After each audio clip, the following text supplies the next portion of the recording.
Hey guys, thanks so much for stopping by my channel. My name is Fatima, and on this channel we talk about faith, soul, and beauty. And in today's video, I am going to be sharing with you why I unfollowed you. Interested? Make sure you hit that subscribe button, turn on your notifications, and stay tuned. A few months ago, I was having a conversation with some of my really good friends about social media, and we got on the topic of how I only follow like I think about 50 people on social media, and well, I won't say all social media, but on Instagram specifically. And we started talking about why I follow such a small amount of people.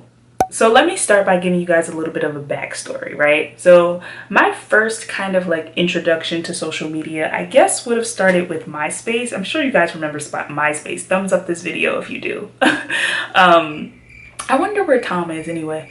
But yeah, so MySpace was my first introduction, and I remember falling in love. I was a homebody at the time. I was in high school, I believe, and I was a homebody. I had a very small group of friends, still do, and I was involved in a few like activities after school, but not a ton. So I spent most of my time doing things like drawing and painting and making clothes and going to the thrift store.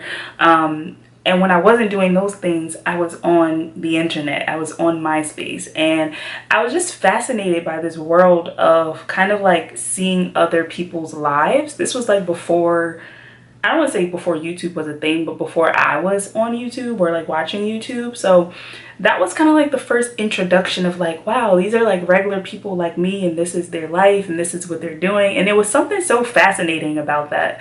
And it still is, honestly, clearly, because I'm making these videos. But it was something really fascinating about that. And I remember for a long time, it was kind of like an obsession. It was like, I always had to check it. I always had to go on it and see what was new and see what was happening in these lives of people that I didn't really know in real life. And I think what made that so fascinating was because I didn't have a lot of friends.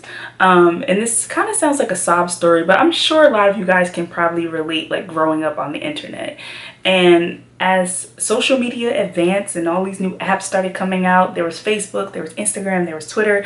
I hopped on all of them because I love them, and I love the idea of connecting with all these people that you would have never have met otherwise. So around the time when I got really into Instagram, I remember that I was in a very bad pit of comparison, and I've made blog posts about this, and I've also made videos about this. I'll be sure to link them in that little eye in the corner of this video. But I remember it was really bad, where I was constantly comparing myself to other people. I was comparing my body, my hair, my YouTube following, my blog, my brand. Like, I was comparing everything all of the time. And I can honestly say that I've probably just gotten to the point where I don't compare myself the way I used to. I still have moments every once in a while where I see something and I kind of go into this spiral, but I stop it so quickly now.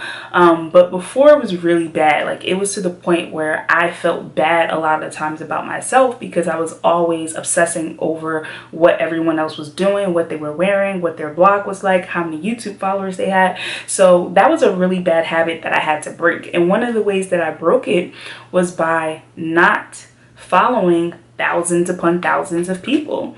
So that is why if you go to my social media page, you'll see that I have a pretty decent amount of followers, but I only follow a handful of people. And it's something that I do on a regular basis, where I go in and I purge my followers. And I know that may sound dramatic or like, oh my God, that's so, you're doing too much. But I want to challenge you actually to do it for yourself and to see how you feel, especially if you can relate to what I'm saying about kind of struggling with that comparison. Like, social media, I know you've heard this 1,000 times before, but it really is just the highlight reels of someone's life. So even if you go to my page, like, I'm only showing you the parts that I want you to see. There's tons of things that are happening outside of what you see on my Instagram or what you see on my Snapchat or wherever it is that you follow me. There's so many other things that I'm doing, so many other things that I'm experiencing, but I choose not to show every part of it. I'm showing you the highlights. So one of the common misconceptions that I feel like people think about me based upon my social media is they'll scroll it and they'll see me in person. They're like, oh my God, like you're always traveling. And I'm just kind of like, I'm really not. Most of the time I'm just like at home hanging out, but I post pictures when I'm traveling, so it gives the perception that I am always traveling. So that is why I do not follow a lot of people on Instagram, and I want to challenge you right there watching. I want to challenge you to go through your social media accounts, whichever ones you use, and delete and unfollow all the people that when you see their picture pop up or you see a post from them, you feel this this deep feeling in your gut of just comparison or envy or judgment. If you feel any negative feeling when you're looking at this person's page, unfollow them. Even if it's someone that you know in real life, even if it's a friend. I've done it with people that I know in real life. I've done it with friends. I've done it with other creatives, and I don't use Instagram especially in that way anymore. So if I still want to connect and stay in touch with these people, there's Twitter, which I recently deactivated, but there's Snapchat. There's so many other ways that you can still keep in touch with these people.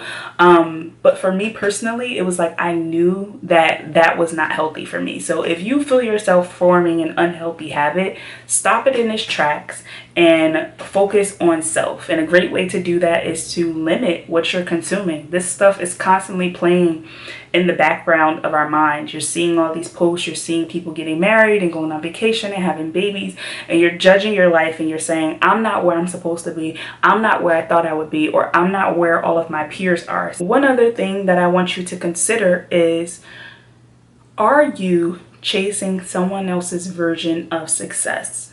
It's very easy to do that when all you're doing is spending your time scrolling through social media apps all day long. So ask yourself that question. The things that you want, the goals that you're chasing, are these your ideas, or is this some ideas that you've decided you need to do because everyone else is doing it on social media? So if you're feeling that way, I want to encourage you to give this a try. And if you have done a social media detox before, comment down below and let me know how that experience went for you.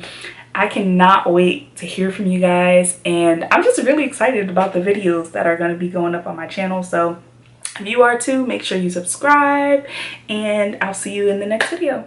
Bye. If you enjoyed this video, make sure you head over to my website, fatimafarmer.com, and sign up for the free 7-day prayer journaling challenge. This challenge includes audio guides and prayers that you can download that will help you build your faith and a stronger relationship with God. I really hope that it's a blessing to you on your journey.